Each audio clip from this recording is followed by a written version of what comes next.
Darren Blake stared at the financial reports on his desk, rubbing his temples. Profits were steady, but something didn't sit right. Complaints had been trickling in, not about the food, but about the treatment of both customers and employees at his family's chain of 12 fast food restaurants. Staff were quitting without notice. Customers said the service felt cold and distant. One complaint, in particular, lingered in his mind. A young employee who had been struggling to make rent had their pay docked over a minor scheduling error. Darren had inherited the business from his father, who built the brand from a single burger joint into a well-respected regional chain. Darren had worked hard to expand the business, opening more stores, refining logistics, and streamlining costs. But sitting in his spacious corporate office now, he realized he'd grown too far removed from the realities his workers faced. Something had to change. He needed to see for himself what was going wrong. The very next day, Darren walked into one of the chain's restaurants on the outskirts of the city. He wore a plain hoodie and jeans, had let his beard grow out over the past few weeks, and donned thick-rimmed glasses. He looked nothing like the man whose photo appeared in the company newsletter. No one at this location had met him in person. The store manager, a tall man with thinning hair named Carl, barely glanced at him. "Name?" he asked, scribbling on a clipboard. "Logan," Darren replied, using his middle name. "You're on register. Don't mess up." The tension was immediate. Only 3 employees were trying to handle the lunch rush, and they were clearly overwhelmed. Among them was a teenage girl named Mia Daniels. She moved fast, taking orders, managing the drive-thru, and even stepping into the kitchen when needed. But exhaustion clung to her like a shadow. During a lull in the crowd, Darren took a moment to speak with her while wiping down a counter. "You been here long?" "Almost a year," Mia said, counting a few dollars from her apron. She sighed. "Feels longer. Tough job." She let out a dry laugh. "You could say that. I take any shift I can get, but it's barely enough." "Enough for what?" She hesitated. "Rent. I live with my little brother. Our mom's gone. It's just us." Darren's chest tightened. "How old is he?" "Eli." 10. Before he could say more, Carl walked past. "Mia, I need you to stay late." Someone called out. She stiffened. "I can't tonight. I have to pick up my brother." "Not my problem. You want hours? You take what you get." Darren clenched his fists but kept silent. He needed to see more before making any move. But what he witnessed next disturbed him. Employees were denied breaks unless they argued for them. Carl cut hours last minute to trim labor costs, and he particularly enjoyed making things hard for Mia. At the end of the shift, Darren saw Mia counting her tips again. Carl walked by, grabbed a few dollars. "Short on the register earlier. Comes out of your tips." Mia's face flushed. "I wasn't even on register." "Life's unfair," Carl said smugly. Darren had seen enough. He wasn't just observing anymore. He was going to fix this. And Carl? His days were numbered. The next morning, Darren arrived early. Mia was already prepping in silence, the circles under her eyes darker than before. "You doing okay?" "Just tired," she replied. "Our internet got shut off last week." Took Eli to the library after work to finish a school project.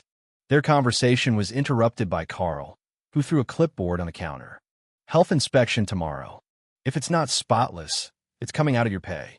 "How does that work?" Darren asked. Carl glared. "You mess up, you pay. Simple." Mia said nothing, just scrubbed the grill harder. She was used to this. Darren kept watching. Mistakes were punished, not corrected. A young worker who burned a batch of fries was made to clock out early. When a customer complained, Carl threatened the cashier with paying out of pocket. Mia was refused a short break to make a call. That evening, Darren leaned over the counter. "Is it always like this?" Mia nodded slowly. "Used to be better. Since Carl took over, it's been awful. People quit or just deal." "Why do you stay?" "Because I don't have a choice." Darren was done. Carl came out, holding something in his hand. "What are you still doing here?" Darren stepped forward. "We need to talk." Carl snorted. "You're a newbie. You don't get to talk."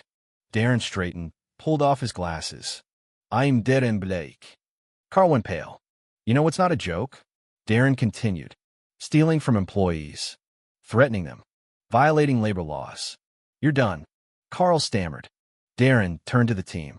"Things change now. No more stolen wages. No more abuse. You deserve better. He looked at Mia.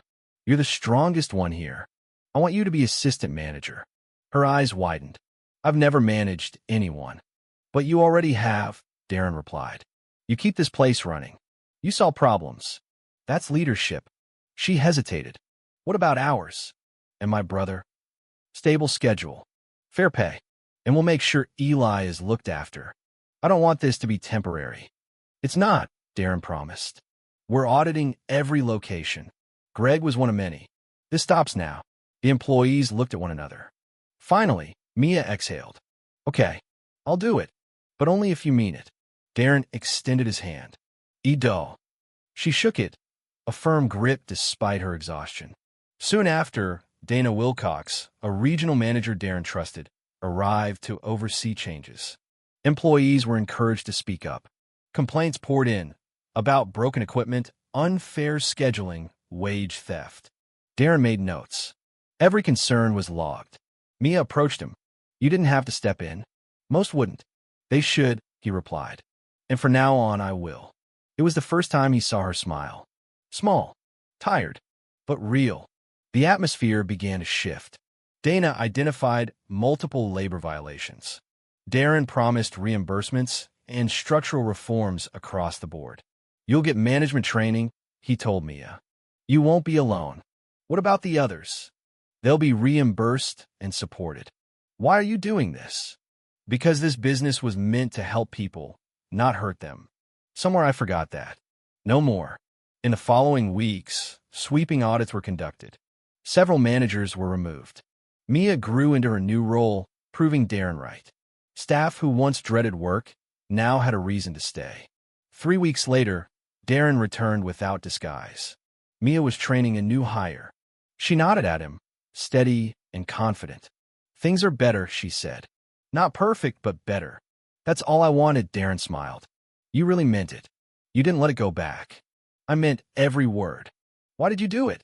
People like Carl get away with this stuff all the time. Because my father built this to be different. I lost sight of that. But not anymore. Well, I'm glad you stepped in. How's the team? Still adjusting, but they're starting to believe. That's what matters. Lunch rush loomed. Mia smiled faintly. I should get back. I'll check in again soon. He watched her turn back to her team. The changes were holding. But more work lay ahead. Other stores. Other teams.